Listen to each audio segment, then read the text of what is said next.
Swapnil Mayekar. So my question for you is, you said media is bad, but it has two sides. So how can we as a youth can improve it? My first question is this. And my second question is, so how can I as a common person improve the relation between Hindus and Muslims in our country? भाई का सवाल था कि हम जानते हैं कि अक्सर मीडिया ख़राब है, हम इस मीडिया को कैसे सुधार सके, और दूसरा सवाल है कि हिंदू और मुसलमान भाइयों में अपनापन कैसा पैदा करें। पहला सवाल कि मीडिया अक्सर ख़राब है तो इसे सुधार कैसा सके, क्योंकि मीडिया वो चीज़ इंसान को दिखाता है जो इंसान देखना चाहते हैं। हम चाहते हैं कि गलत चीज़ देखे तो मीडिया गलत चीज़ दिखाता है। हम जानते हैं कि अमेरिका और यूके में पोर्नोग्राफिक चैनल्स बहुत है, और पोर्नोग्राफिक चैनल्स चलाना बहुत सस्ता भी है, उसकी आमदनी भी ज़्यादा है, क्योंकि लोग चाहते हैं कि पोर्नोग्राफी देखें। तो अगर हमको मीडिया को सुधारना है, हमें ऐसे चैनल को सब्सक्राइब करना चाहिए जो हक के साथ है। जो चैनल हक के साथ नहीं है उसको आप सब्सक्राइब मत करो। इंशाअल्लाह धीरे धीरे मीडिया भी सुधर जाएंगी।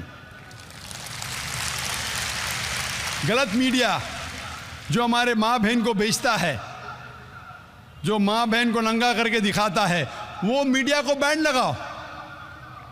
हम बैन लगाएंगे तो खुद ब खुद ऐसे गलत चैनल बंद हो जाएंगे।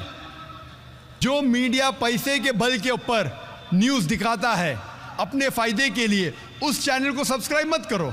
व्यूअरशिप कम होंगी, फौरन मीडिया सुधरेगा। चाबी हमारे हाथ में।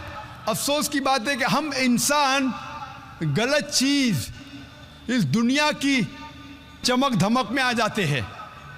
जिस तरीके से अल्लाह के रसूल की हदीस है कि हम इस दुनिया की चमक धमक के करीब आते, जिस तरीके से आग के करीब इंसेक्ट्स कीड़े मकोड़े आते फिर जल जाते, हम भी इस दुनिया की चमक धमक की तरफ जाते, फिर हम ही नष्ट हो जाएंगे।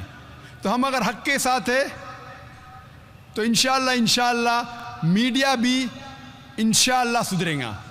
जिस तरीके से हमने शुरुआत की, एक ऐसा चैनल लोगों के सामने पेश करना जो हक का साथ देता है। देखिए आप माशाअल्लाह हमारी व्यूअरशिप करोड़ों में है, एस्टिमेटेड 7.5 करोड़, अल्हम्दुलिल्लाह सुम्मा अल्हम्दुलिल्लाह। तो ऐसे मीडिया का आप साथ देंगे और आप देखते हैं कि गैर मुसलमान भी इससे फ़ायदा उठा रहे। पूना में जब तकरीर की तो एक गैर मुसलमान ने कहा कि मुसलमान को क्या फ़ायदा होता है, मुझे उसकी परवाह नहीं, लेकिन हम गैर मुसलमानों को तो बहुत फ़ायदा हो रहा है।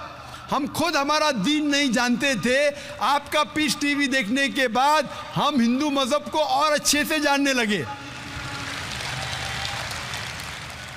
आपका दूसरा सवाल, क्या हिंदू और मुसलमानों में कैसे अमन पैदा करे, भाईचारा पैदा करे।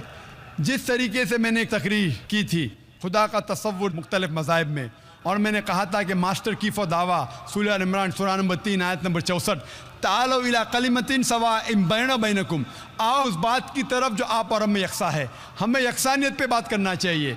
जो कुरान और दीगर मज़ाहिब में यकसानियत है उसके ऊपर अमल करें। जो इख्तिलाफ़ की बात है वो कल डिस्कस कर सकते हैं, आज जो यकसानियत है उस पर डिस्कस करो। इंशाअल्लाह भाईचारा बढ़ेगा। और सबसे पहले यकसानियत है कि खुदा एक है, उस खुदा के अलावा किसी की इबादत मत करो। उस खुदा की कोई प्रतिमा नहीं, कोई अक्स नहीं, कोई फ़ोटोग्राफ नहीं, कोई पिक्चर नहीं, कोई बुत नहीं, कोई तस्वीर नहीं, कोई मूर्ति नहीं। ये लिखा हिंदू मज़हब में, ईसाई मज़हब में, यहूद मज़हब में, सिखिज़म में, पारसीज़म में, इस्लाम में। जो यकसानियत है उस पर अमल करो, इंशाअल्लाह इंसानियत में भाईचारा बढ़ेगा। Hope that answers the question.